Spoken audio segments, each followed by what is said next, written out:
So looking into this top wave again, we've got time 3 seconds. So this is a snapshot of the wave we take at 3 seconds. And again, looking at position versus displacement. If we do want to consider the whole wavelength here, if we want to know what's the wavelength of this wave, then if we're looking at, we can't really see very clearly from crest to crest or trough to trough here because the graph isn't really showing a full cycle. But if we start at equilibrium and go to the next equilibrium, how far is that? 6. So yeah, be 6 meters for one wavelength. Except that's not a complete wavelength. This is only what fraction of a cycle? Oh wait, that's half a cycle. Right, so we can at least say half of a wavelength is 6 meters, which means what would be a full wavelength? 12. Right, and this is often a useful technique. If the graph makes it difficult to see exactly one full cycle, try looking for a predictable fraction of a cycle that actually has the numbers clearly labeled. Or maybe you've got several cycles and you can see the numbers on that. So yeah, go ahead. I'm sorry, I just want to confirm that I did not read this wrong. Is it like one full cycle means you go from equilibrium and pass it, and then you go back, right? Well, the important thing about one full cycle is that you're starting and ending at the same type of point. So at this point, we're starting at equilibrium on the way down, and we're ending at equilibrium on the way up. So that's not a full cycle since we're not starting and ending at the same type of point. One full cycle, let me mark this on the other graph, because this one actually shows multiple cycles. This is equilibrium on the way down. The next time we hit equilibrium on the way down is here. So this would be an example of one full cycle. Oh, okay, thank you. Or alternatively, if we, let's say we start at a crest and go to the next crest. So this would be one full cycle. Or if you started at a trough and go to the next trough. So this would be one full cycle. In general, the important thing is you're starting and ending at the same type of point. Any other questions on that so far?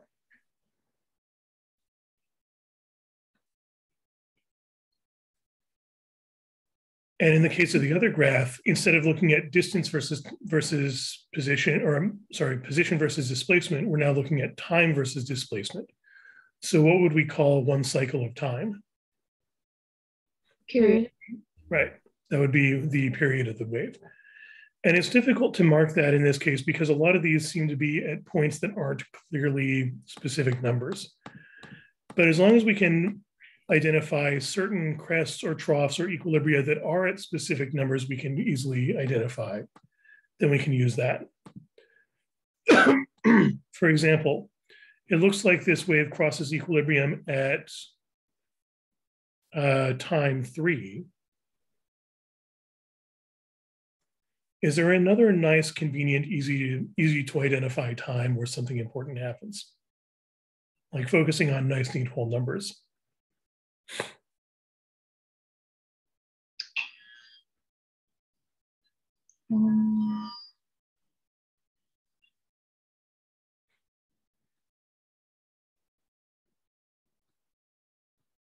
Any other equilibria or crests or troughs that happen at whole numbers, or even something and a half on this graph? There's like one around like 5 or 4.5. Yeah, it looks like at 4.5, we're crossing equilibrium on the way up again. So it looks like this is one full cycle. So one full cycle, one period is from 3 to 4.5, that would be 1.5 seconds. So we can say that is the period of the graph. The period, usually written as capital T, is 1.5 seconds. So that's the period of this wave. And if you didn't see the 4.5, you could also measure, it looks like 0 is equilibrium on the way up. So we could measure, for instance, we could measure from 0 to 3.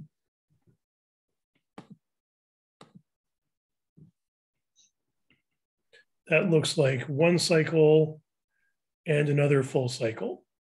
So we could say from 0 to 3 seconds is 2 periods. So we could write that as 2 times the period equals 3 seconds, and then solve for t by dividing by 2 to get 1.5 seconds. So if you can't identify exactly one cycle, look for convenient fractions of a cycle or convenient multiples of a cycle and set up an equation like that. Any other questions on that so far?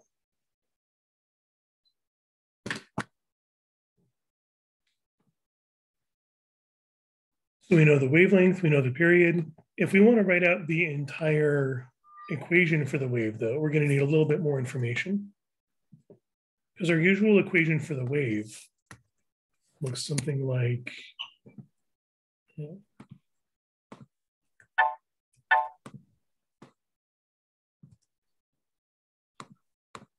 something like this. Y equals a times sine of a bunch of stuff involving position and time. We know some of those values, and note that this involves both this y is a function of time and position, which is why we need a time graph and a position graph. We can fill in the values we got for period and wavelength. We know the period is 1.5 seconds. We know the wavelength is 12 meters.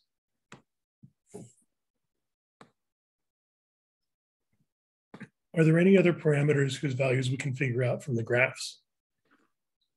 Amplitude? Yeah, we can find the amplitude. And amplitude is based on y values, but the only y values we know here are the highest value, 6, and the lowest value, -4. How could we use that to find the amplitude?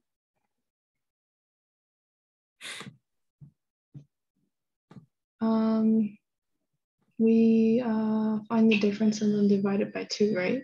Yeah, because the difference between highest and lowest points, how far is that in this case? That's like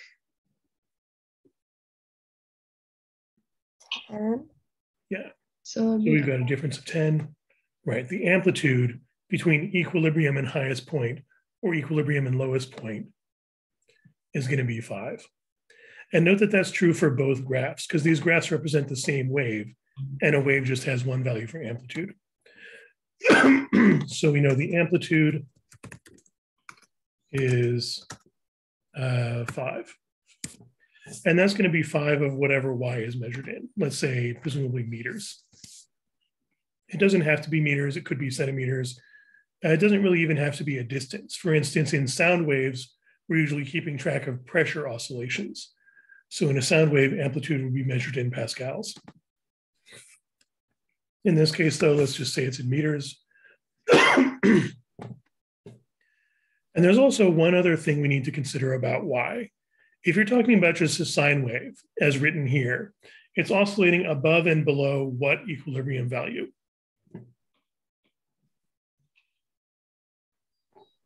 is that like 1? In this case, yeah, it looks like 1, because that's the average of 6 and -4. And it's specifically 5 below 6 and 5 above -4. So you can find that using the amplitude, going down one amplitude from the high point or up one amplitude from the low point, or just by taking the average of the high and low points. So the equilibrium value that this is oscillating around is 1.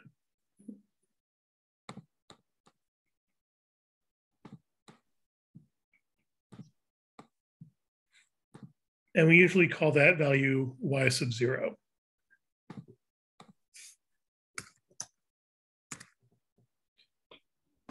And we're going to need to use that in the equation as well, because by default, a sine wave is oscillating above and below an average value of 0.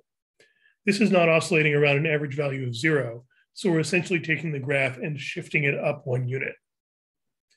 And how do you modify an equation to shift the graph up 1 unit? To +1 at the end. Yeah, it's +1 at the end. Exactly. We can just take a +1 outside the equation, or outside the function, I mean, or more generally, plus y sub 0, y equilibrium. So a amplitude times sine of all this stuff plus the equilibrium value that it's oscillating around. That's often going to be 0. In fact, we usually just set up the coordinate system so it is 0. But if it's not, you can modify it by adding that equilibrium value. So what's left here? What are the only unknown parameters left in this equation?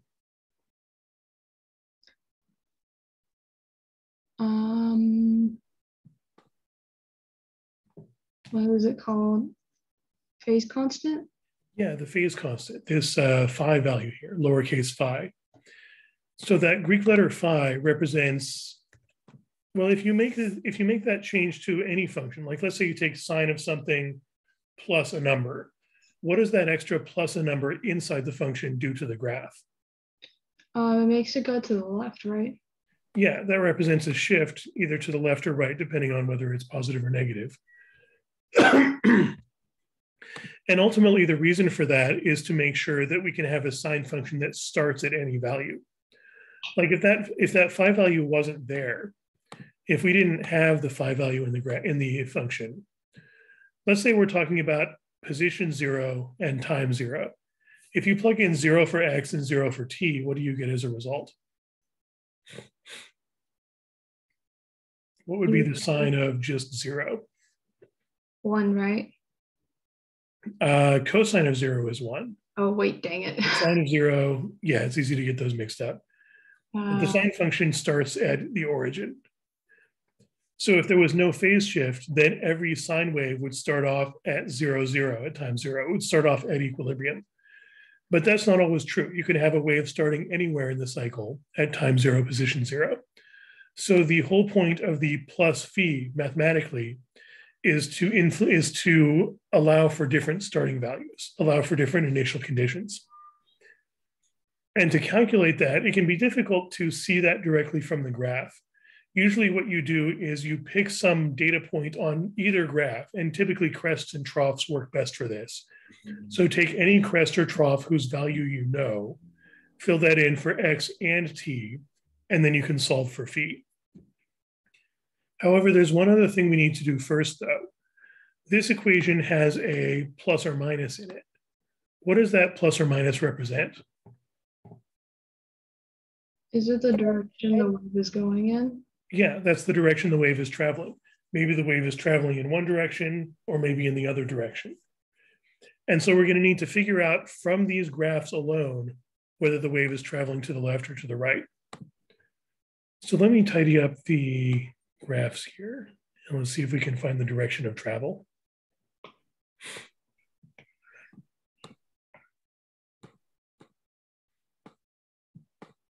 Because it looks like we've got all the other parameters except the phase constant.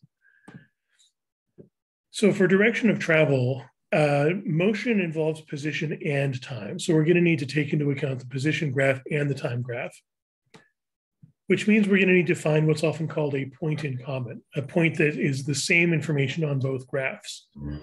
For instance, the x versus y graph shows all positions, but only one single time value. And what time value is that?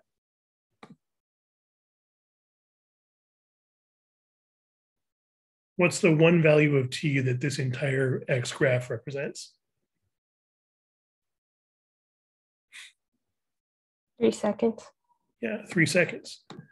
Since this entire x graph is at a single instant in time, 3 seconds, we want to look for that instant in time on the time graph as well. So 3 seconds is right here. Meanwhile, the time graph is showing all times, but only one position. And what position is that? 2 meters. Right. This whole graph is showing all times, but only at x equals 2 meters. If you imagine marking the rope or whatever at 2 meters and watching as it bobs up and down, that marked point, this graph is a history of that marked point's motion. And we can find that on the other graph as well. If we look for 2 meters, that's right here. So this point that I've marked at 2 meters and this point that I've marked at 3 seconds, those 2 points both represent the same information. So this point and this point, even though they look different, if you look at the coordinates, this location is x equals 2 meters because it's at that location on the graph. Its time equals 3 seconds because this entire graph is at 3 seconds. And it looks like y at that point is at 1 meter. If you look on the other graph, this point is time 3 seconds because that's what's shown on the graph. And position 2 meters because the whole graph is at 2 meters. And it looks like the y value is at equilibrium, 1 second, or 1 meter, I mean. So these 2 points, even though they're shown differently, have the same coordinates. So they represent the same information. So that tells us at time 3 seconds, the 2 meter mark happens to be passing through equilibrium. But is it passing through equilibrium on the way up or passing through equilibrium on the way down?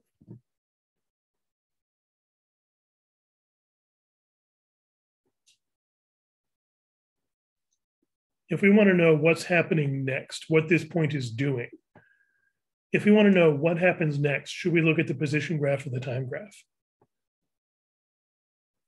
Position.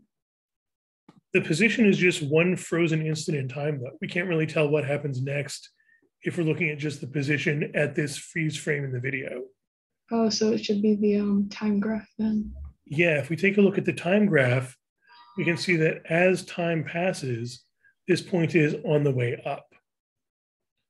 That's what the positive slope means here. The time graph, and it can be useful here for the time graph, instead of thinking of the axis as left and right, think of the axis as past and future. So as we go into the future, this point is on its way up. So we know that much at least. We know that this is x equals 2 meters, t equals 3 seconds, y equals 1 meter on its way up. Which means— Does that mean it's moving to the right? Yes, I think that is going to have to be moving to the right. Because for this point to be on its way up, we're going to need the wave itself to be moving in the direction to the right.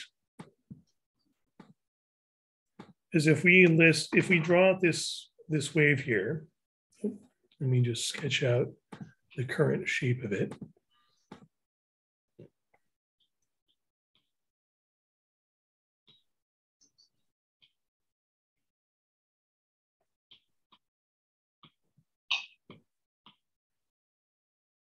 So the wave currently looks like this.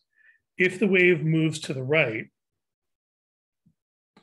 then this point is able to move up to match. So that's what we really care about. The wave itself has moved to the right, allowing the 2 meter location to rise up because the crest is approaching it. Whereas if we had the wave moving to the left, then this point would be sinking down, which is not what's actually supposed to happen. So we know this wave the wave itself is moving to the right. Any questions on that so far?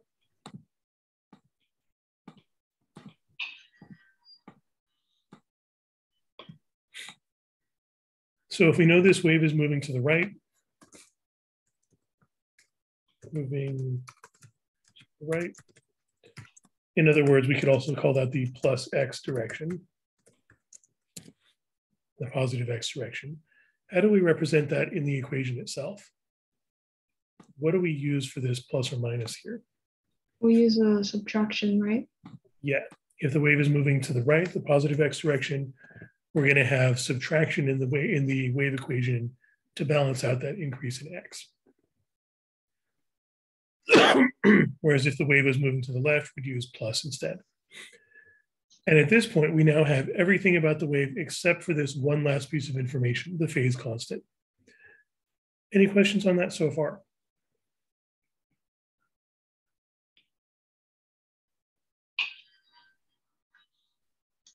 And to find that phase constant, we need to take one more data point from the graph.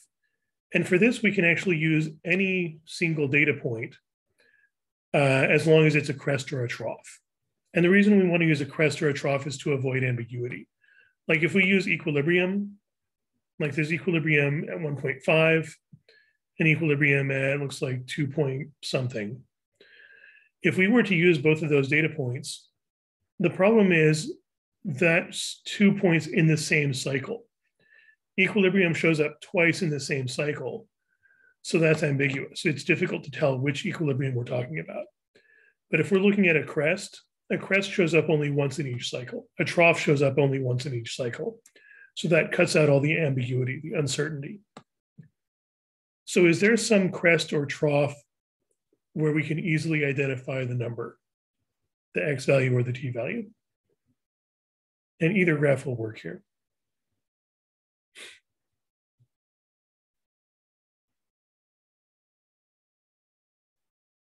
Do you see any crest or trough on either graph that has a nice, neat whole number x or t value? Or even something and a half? Position graph at like 5. It's like negative 4. It looks like x equals 5. That is definitely a trough right there. So we know we have a low point, a minimum.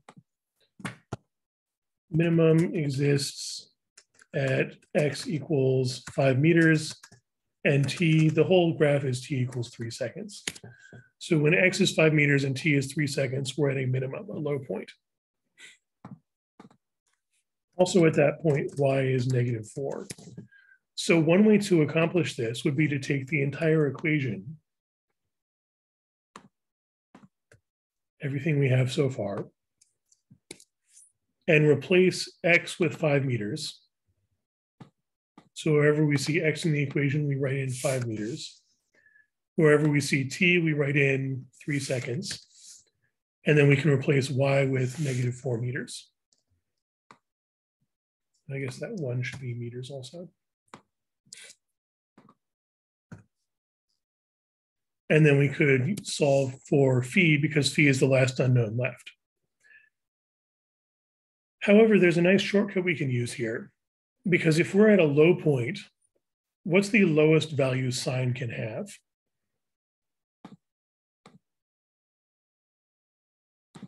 If we were to look at just the sine portion of this, what's the smallest sine can be?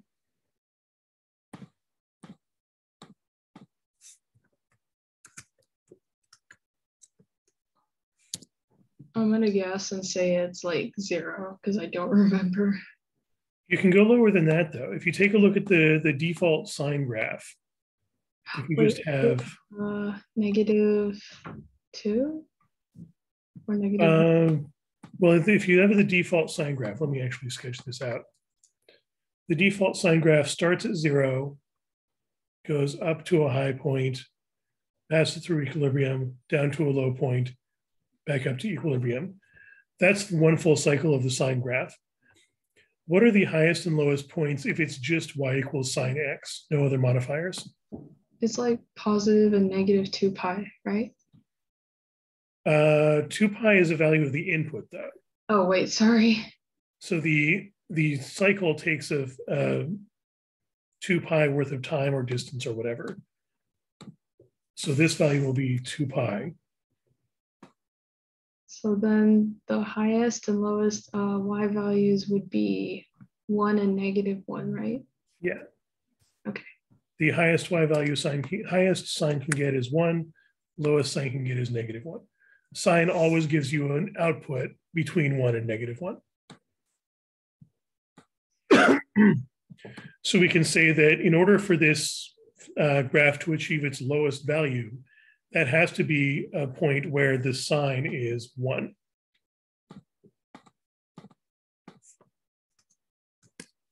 Sorry, negative 1. Whereas if we were looking at a high point, the sine would have to be positive 1. But if we scale this back even further, let's take a look at what's inside the sine function. The stuff inside the sine function is usually called the total phase, often written as the Greek letter capital phi. And that total phase, that's just the input of the sine function. Going back to the default sine graph, we're looking for a low point. What input is going to lead to the lowest value of sine? Sine of what angle is going to result in negative 1? 3/2 pi. Yeah, because that's exactly 3/4 of the way into the cycle. So that has to be 3/4 of 2 pi, which is 3 pi over 2. So what we can do here, instead of messing around with the y value and taking the sine of everything, we can just say at the low point, at this smallest value of sine, this occurs when the input, the total phase, is exactly 3 pi over 2. So one thing you can do here, instead of messing around with the entire equation, just look at what's inside the sine function, the 2 pi t over period minus 2 pi x over wavelength plus phi. Set that equal to 3 pi over 2 because we're at a low point. Or alternatively, if we were at a high point, what input leads to a high value for sine? 1/2 pi. Right. So if you're at a crest, a high point, you set the total phi is equal to pi over 2 instead. So let's try this out algebraically. If we just take what's inside the sine function, just the 2 pi t over period plus or minus 2 pi x over wavelength plus phase shift, and set that equal to 3 pi over 2. Alternatively, you could backtrack. You could go back to the previous trough. That would be at negative pi over 2. So you could instead set total phase equal to negative pi over 2. That would also work. But let's say 3 pi over 2. At this point, what's the only unknown left? Do we just do algebra and then solve for it? Right. If we simplify, we can solve for phi algebraically. So for instance, the first term, seconds and seconds cancel out. 3 over 1.5 is 2, so we get 4 pi minus, and then the 2 and the 12 reduce to 1 and 6. So that'll be 5 pi over 6 plus, and then we still got that phase shift, equals 3 pi over 2. And how would we then isolate phi here? We subtract the 4 pi, add 5 pi over 6, and then figure out the fractions. Yeah. And the 3 pi over 2, we'll probably want to write that in terms of 6. So multiply top and bottom by 3, we get 9 pi over 6. And as for the 4 pi, we can actually do something very useful with that. What's significant about 2 pi in particular? It's a full cycle. Right. So 4 pi would be 2 full cycles. And if you take some angle and go one full cycle and another full cycle, what do you know about the resulting angle? 360. I mean, compared to the original angle. Like if you're just pointing in some direction and then you take another direction that's the same direction, but you sweep that direction around one more full cycle and one more full cycle, what direction do you end up in? Same direction. Right. Which means since phi is representing an angle, an extra plus 2 pi or plus 4 pi or plus 6 pi or minus 2 pi or minus 4 pi doesn't matter. We can ignore that because it's exactly one full cycle. So any plus or minus a whole number of cycles can be ignored since it doesn't actually change the direction of the angle. If we take a look at what's left, we've got 9 and 5, so that's 14 pi over 6, which reduces to what?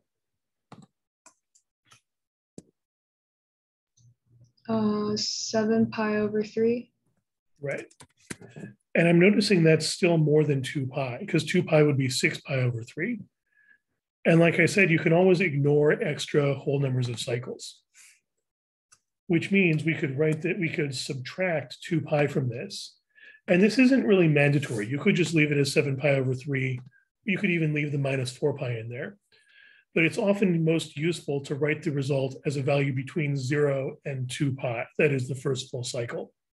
Since this is more than 2 pi, I would subtract 2 pi from it, just to make the numbers easier to work with. So 7 pi over 3 minus 2 pi, that's minus 6 pi over 3. So we just get pi over 3.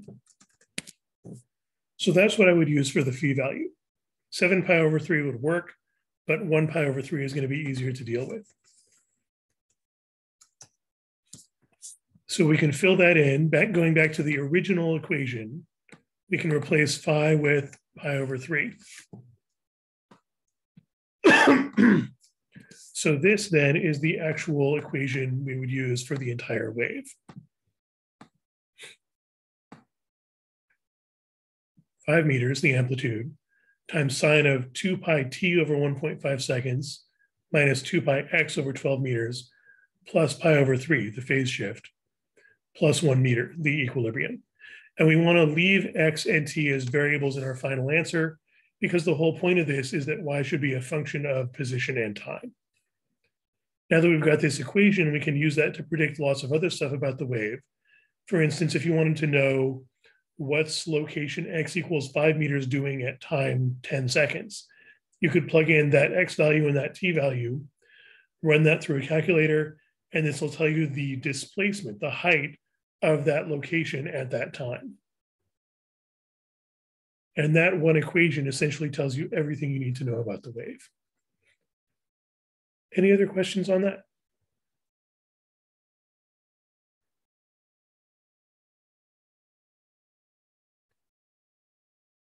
All right, try out some more examples of this to get some more practice. There should be some examples on the FNT. Let me know if you have any other questions, and I will see you next time. Thank you. I'm gonna take a screenshot of this. Yeah, go ahead. Okay. And I'll post the video on YouTube as well. Okay, thank you. You're welcome. See you next time.